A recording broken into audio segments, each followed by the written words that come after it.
Welcome back to Sunrise Daily. Well, today we'll start off talking about the judiciary before we'll delve into the fuel subsidy matter. We've got Dr. Babatunde Ajibade, Senior Advocate of Nigeria and Chairman, Judicial Committee of the NBA. Good morning. Thank you for coming on today. Morning. Well, there's a lot of issues regarding the judiciary. Sometimes when you hear administration of justice and then talk about funding in the judiciary, how are judges appointed, for instance. We had the President of the Court of Appeal talking about remuneration the other day, and people were like, can this really be? Then there's been that strike with Judicial, which seemingly is unresolved as of yet. And then when you hear, only remember that we've talked about judicial reforms for decades, for a very long time. And it appears as though these things are intractable. They seem you can't solve them, you can't address them. Given how important the judiciary is in any democracy, in any part of the world, why do these things, or are they peculiar to us? Why are they this way? Morning, Chamberlain. Morning, Ayo. I think you hit the nail right on the head. I think the challenge we've had in Nigeria is that the judiciary has not really been given its right place. I don't think our governments, successive governments, have realized how important it is to have an efficient and properly functional judiciary in order to move the country forward. And there are a variety of reasons for this. I think the military interventions we've had in the past are part of it, because obviously, the military style, command style doesn't really favor any attempt to have a neutral adjudicator that holds the balance between government and the citizen. And I think that mentality has, over time, affected the importance of the judiciary. So even now, we've had democratic government since 1999.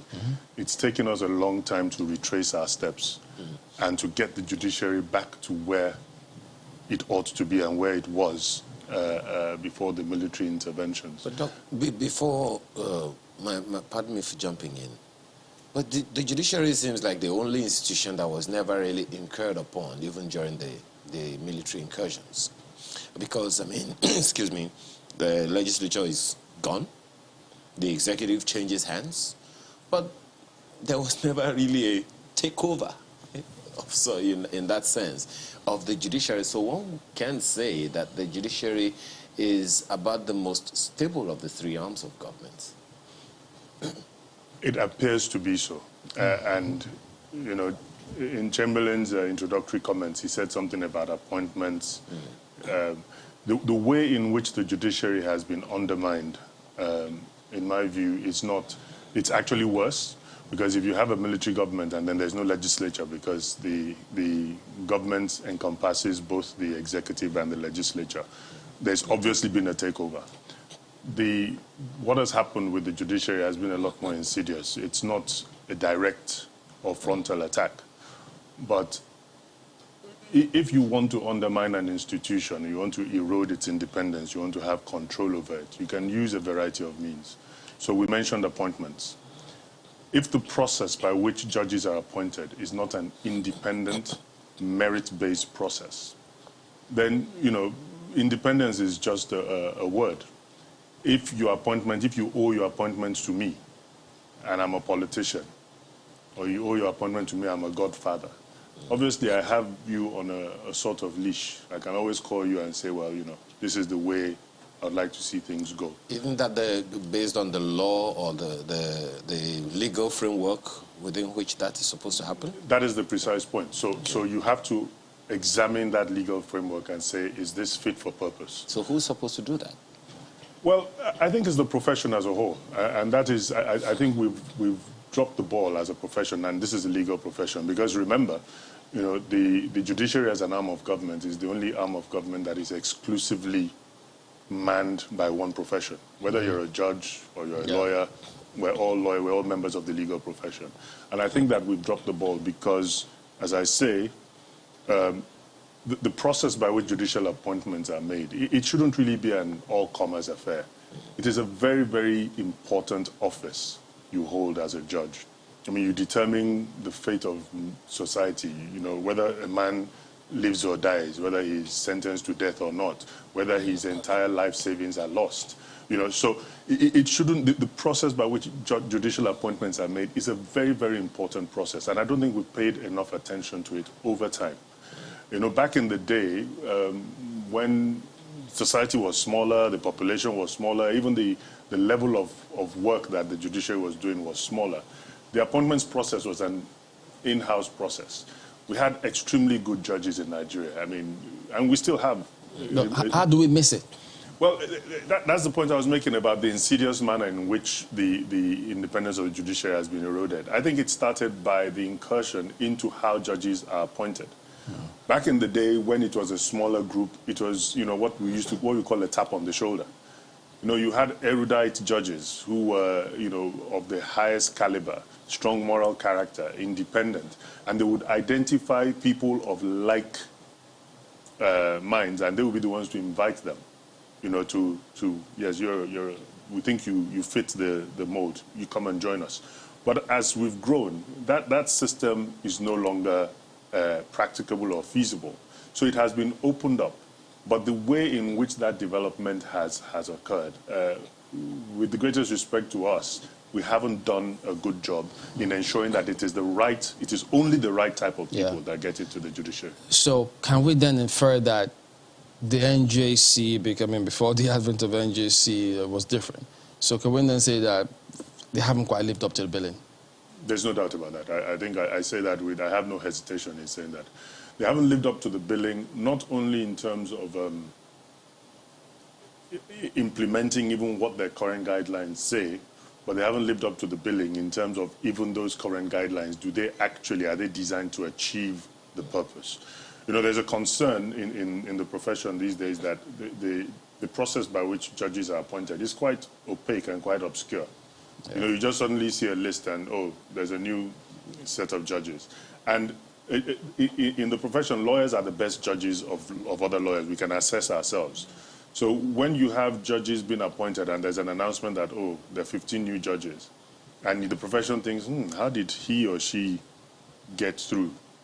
Or there's a suspicion that you've been appointed a judge because you have a political godfather.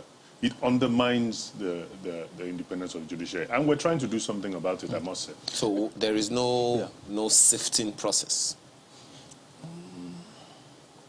There is in theory, but it is not being implemented properly. First, that sifting process is not sufficiently robust, but even what exists is not being implemented properly. You know, there are too many people who have a stranglehold on the system. I'll give you a simple example. The current guidelines for judicial appointments says that you should advertise openings on the NBA's website, etc. And then it says that before names are sent to the NJC, it will be based on a short list. That short list, at least at the state levels, is prepared by the State Judicial Service Commissions, which is headed by the Chief Judge of the state. Now, the process by which the Chief Judge or the State Judicial Service Commissions arrives at its short list is entirely unregulated. So you have some states, I know Lagos, I know Jigawa recently, some states will say that the applicants must sit exams so that you can ascertain their competence, at least their technical skills, apart from their moral fiber. But then that's optional. So you might find that a lot of good candidates who don't have political support have already been filtered out, even before the nominees get to the NJC. So in that system, even if you want to blame the NJC can only deal with applications that make it to the NJC. But you might find that the best applicants have actually been filtered out because they're not in favor. Either the CJ doesn't know them or the governor, because, you know, our politicians also have cottoned on to the fact that the best way to grab control of the judiciary is at the appointments stage.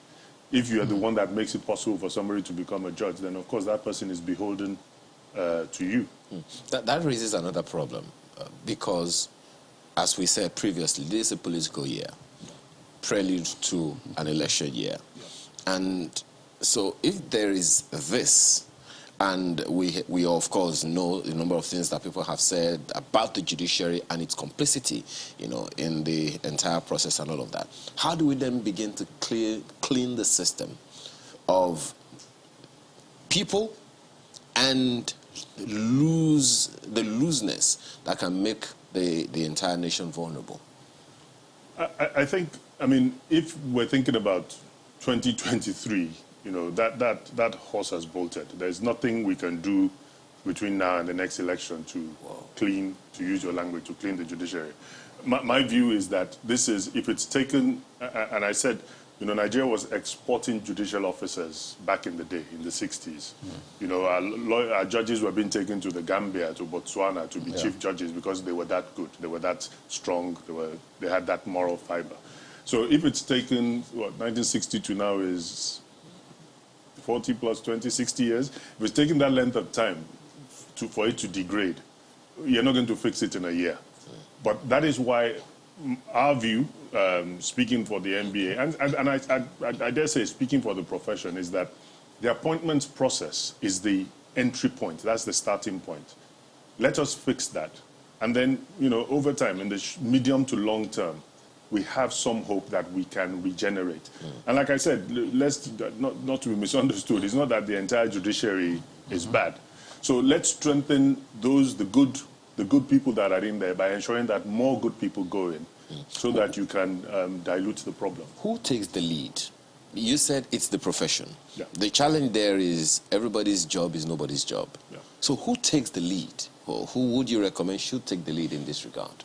I say that it's the profession advisedly because I think part of the problem also is that before now, it has been an us and them approach, and I think that is completely wrong.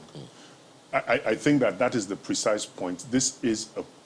I made the point that the judiciary is the one arm of government that is manned by lawyers. And as my good Egmont, the immediate past president of the NBA, I think he was the one I first heard say it, that nobody was ever called to the bench. You're called to the bar. You have to be a lawyer before you become a judge. So we can't look at the judiciary or the legal sector as though it's judges and lawyers. We're part of the same profession. So we all have to take responsibility. And part of the reason why this rot has set in is because of, actually, we've allowed that division to be established, where judges, they sort of forget the fact that, actually, we're also lawyers. We were lawyers before we became judges. Those two sides of the profession have to work together. As I said, we lawyers are the best judge of ourselves. So we really have a vested interest in ensuring that it is the members of our profession who tick the right boxes that are allowed to cross over to become judges. You've talked a little bit about the way judges are appointed as part of the challenges. Well, maybe we'll talk about funding soon, but give us an idea into, I'm trying to see, administration of justice.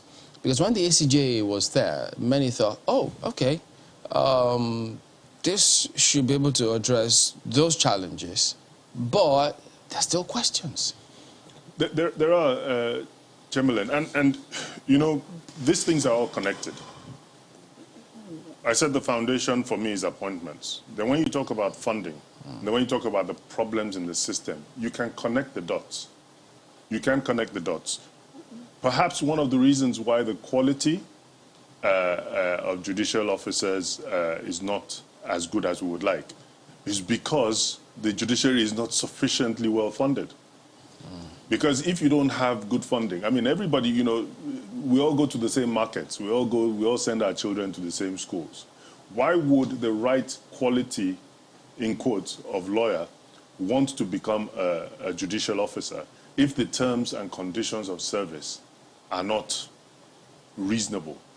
In the UK, where we borrowed our legal system from, it is the best of the bar. It is QCs, the equivalent of SANs, that are the primary source from which appointments are made to the bench. But ask your average SAN, how many SANs in Nigeria are prepared to go to the bench? When they compare what their income level is as an SAN and what we hear that judges earn, there's just no incentive.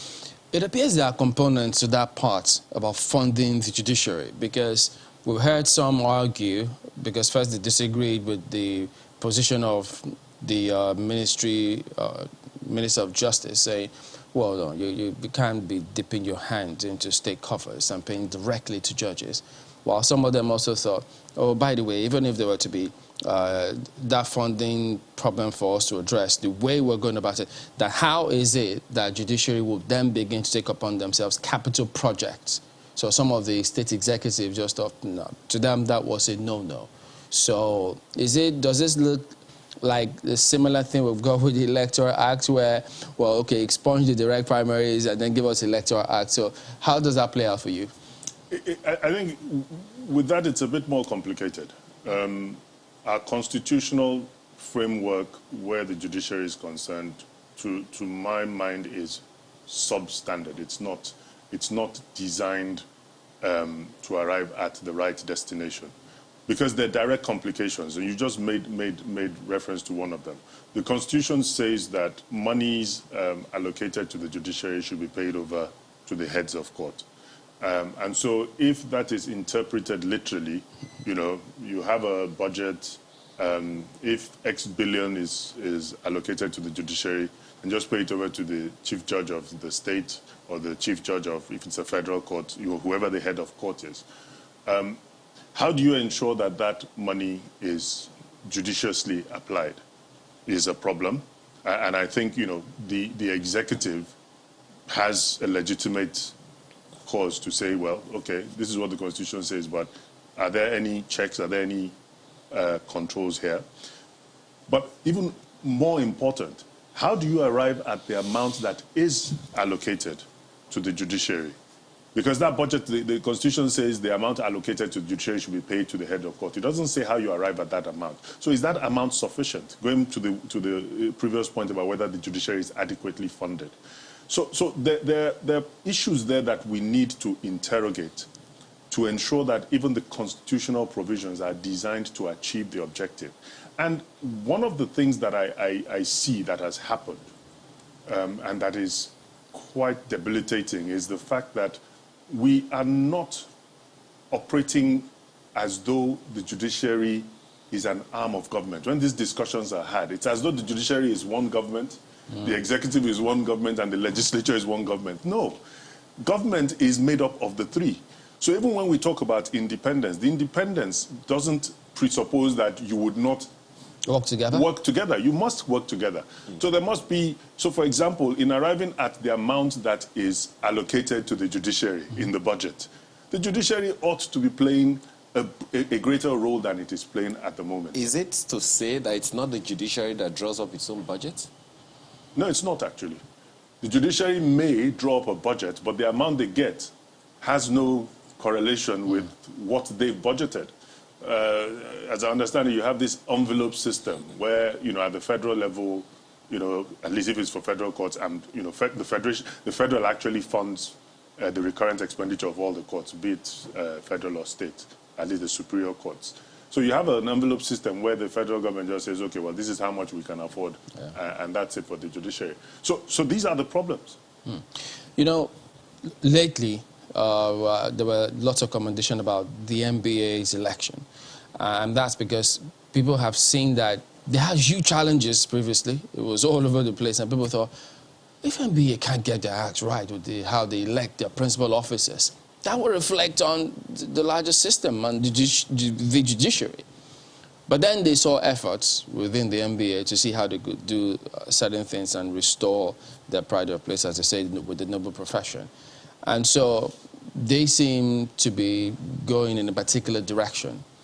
Who's they? NBA. NBA, yes. Haven't seen the way the recent elections have gone. Yeah. So now, when he talked about who takes the lead, which you responded to, so in that same vein, one wonders, so NBA is concerned about some of these things. What is it that they are looking to address? What are the targets? So the NBA Judiciary Committee, which I have the privilege of chairing at the moment, is taking this head on. We've organized a Justice Sector Summit, which is taking place next week, Tuesday the 25th.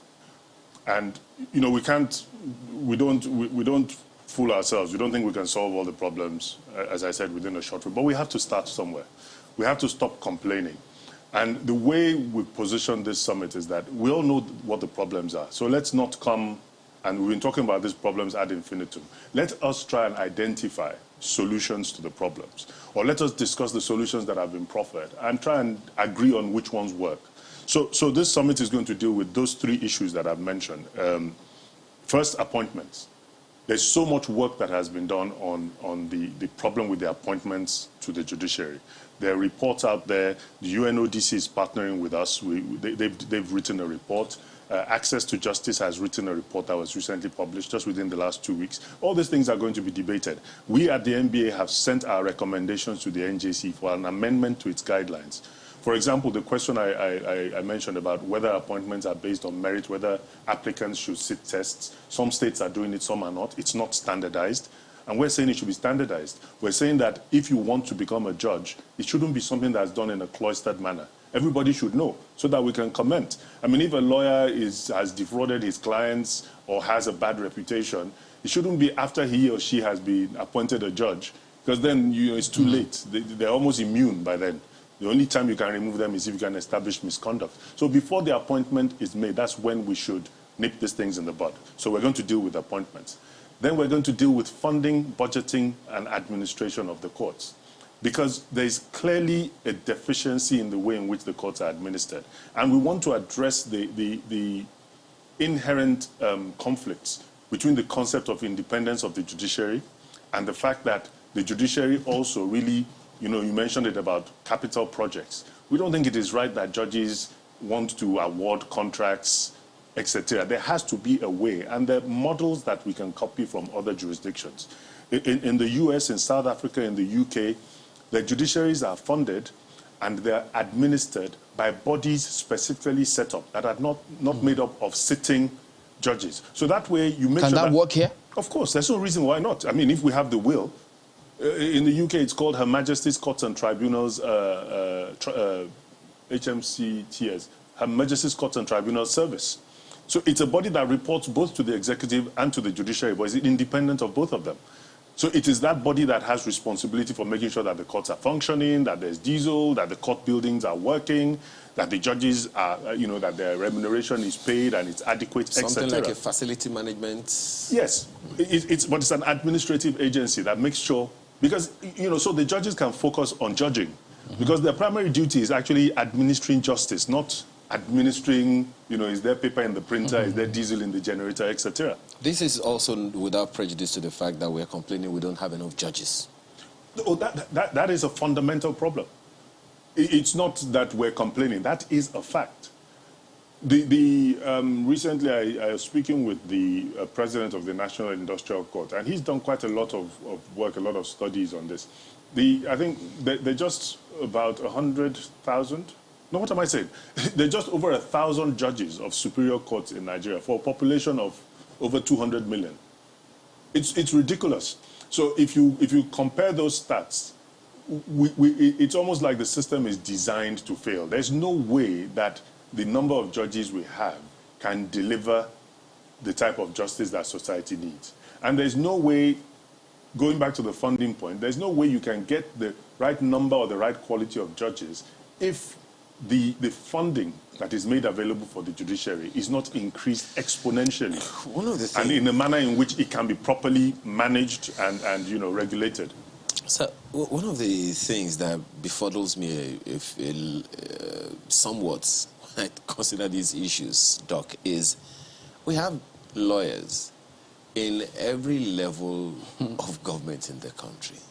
We have lawyers in every ministry, department, and agency in the executive arm of government. Yes. We have lawyers in the National Assembly, both those who are employed and those who are employed by the people through elections and those who are civil servants.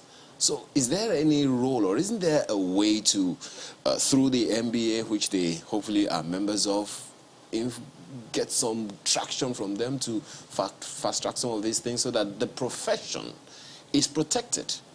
I couldn't agree more, Ayo. And You know, even in our discussions, in the discussions leading up to the upcoming summit, we made a specific observation in line with what you've just said.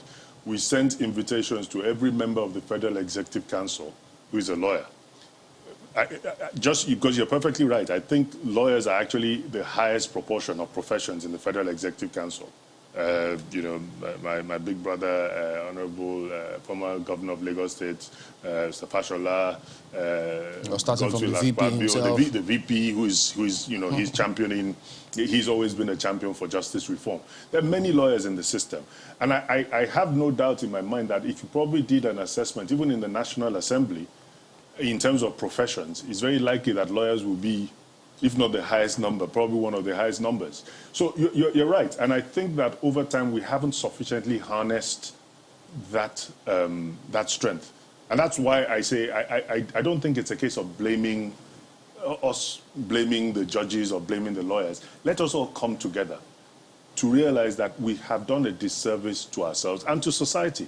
Because have no doubt about it, if we don't fix the justice sector, we cannot fix the fundamental problems affecting society. We'll go to break, but when we return, we'll talk a little bit more about harnessing some of those strengths inherent, latent almost in every facet of society. That will be when we return in a moment. Don't go away.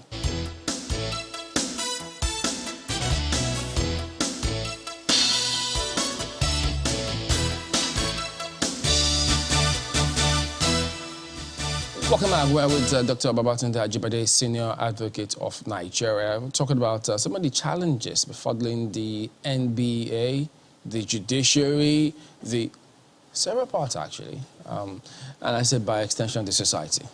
Because, I mean, if we can't get it right within the judiciary, you can expect, you know what to expect, because people will begin to take laws into their hands. They feel justice is delayed. I can't get justice there because I don't have the millions to engage or to go the whole hog, especially when you hear them say, these days it appears as though it goes to the highest bidder.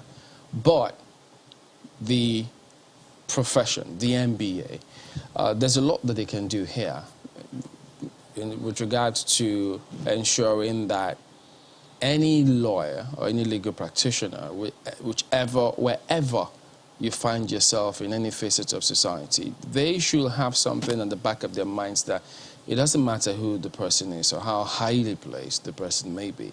This body, if you are found wanting by this body's ethics committee or disciplinary committee, you will face the music. What are we doing to ensure that we get to that stage so that members of society can indeed see that, well, if you misbehave, well, the NBA they will be able to get across to you? I think that is one of the greatest challenges that the NBA is facing or has faced over the years. Its internal, its disciplinary mechanism has not worked effectively at all. And there's a sense in which, at least the perception before now, has been that, you know, the body is not regulating itself. It's supposed to be a self-regulatory system. It's not regulating itself properly. In 2020, an attempt was made to address this. The manner in which the attempt was made, in my view, leaves a lot to be desired, because before then, the process by which lawyers were disciplined went through the NBA, through the branches. If you had a complaint about a lawyer, whatever type of complaint, you had to go through the NBA branches. But I think because of the discontent about the capacity and perhaps the willingness of some of the NBA branch chairmen to do what was necessary when disciplinary complaints were received, that process has now been taken away under the current legal practitioners disciplinary committee guidelines. So the NBA doesn't actually play that role anymore. So if you have a complaint about a lawyer, you can, under the current guidelines, you can take it straight to the LPDC. But the LPDC itself, in my view, is not strong enough to do what is required to ensure that the profession is properly regulated and disciplined. The resources that the NBA or that the profession puts into the LPDC is insufficient. The LPDC is just one body in Abuja. if I live in Shaki or I live in Gombe or, you know, somewhere far away from Abuja and I have a complaint against a lawyer, I think, yeah, it goes all the way. So should they have regional? That would be, that is my view. That is my recommendation. That this thing needs to be decentralized so that you bring the disciplinary process closer to the people who have these complaints. If you have a system where the discipline of the profession appears to be designed to make it difficult for you to either pursue, to make or even to pursue a complaint, then query whether you actually want that discipline. And that's something that, you know, I think that the NBA has to take So on. are they looking into that recommendation of yours? There's a disciplinary committee. To be honest, I'm not sure if that is on the front burner of the current NBA administration. The challenges in the system are numerous. So I think you also have to you have to be Don't bite more than you can chew. Yeah, exactly. Or you know, have your priorities and pursue those priorities. If you try and do everything all at once, you might end up not doing anything. Yeah. Well, Doc, there's a lot, just as you have said. Yeah. I'm still concerned about the fact that it's a political year leading to an election year. That's on the one hand. On the other hand, a backlog of cases that seem to take the back burner when political cases, you know, are right there in our faces, which are time that must be dealt with within the shortest possible time. So that one is also there. So I'm just wondering, how do we draw that balance so that justice delayed is not perceived as justice denied, as you often tell us? So on the one hand, you know, it's a political year. Political cases are going to be dealt with expeditiously. The other cases are going to remain. Some, we've heard of cases of 10 years, 20 years. Just the Magodo case was just resolved 34 years or thereabout after. So how do we deal with these? So I was speaking earlier before the break about the Justice Sector Summit we're planning and the 3 pillars on which it is built. And you just touched on the 3rd pillar.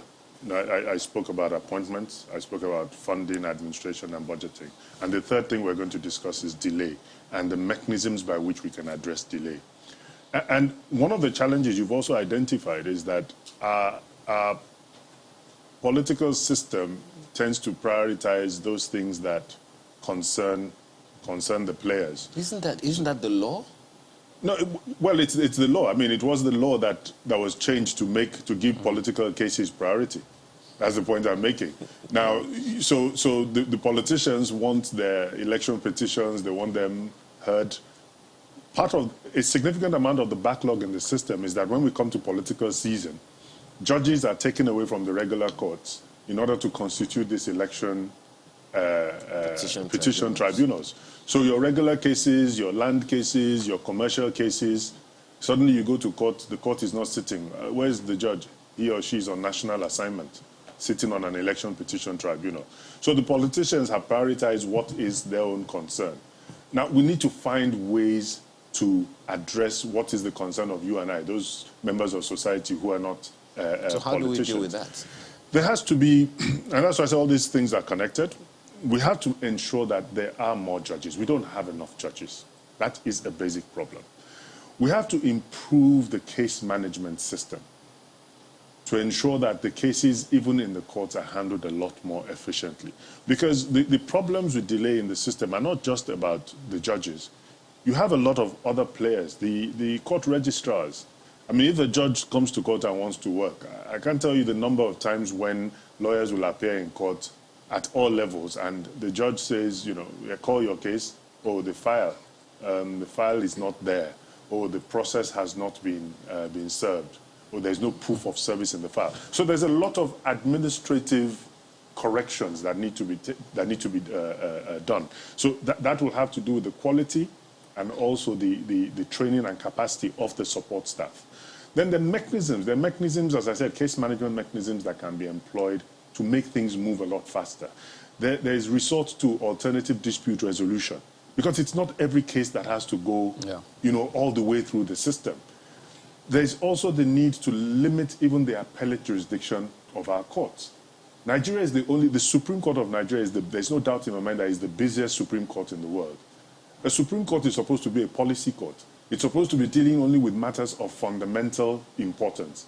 But in our system, at the drop of a hat, you know, like you said, the Magodo case, okay, there's a dispute over land. It's taken 20 years. It's gone all the way to the Supreme Court and back. There must be a way to determine which matters will stop either at the High Court level or at the Court of Appeal, so that the Supreme Court is not overly congested. So all these mechanisms we're going to discuss. Like I said, it's not for lack of ideas. There's so many things that can be done to improve the system. It's to develop the will to say, look, we are going to implement these solutions. We'll have to wish you best of luck as you embark on that, because at the end of the day, as we said in the opening, it affects the society. So we need to get all of that right. Thank you very much indeed. No doubt about that. Thank you so much. Yes, Thank you for having me. We've been speaking with Dr. Babatunde Ajibade, Senior Advocate of Nigeria and Chairman of NBA's Judicial Committee.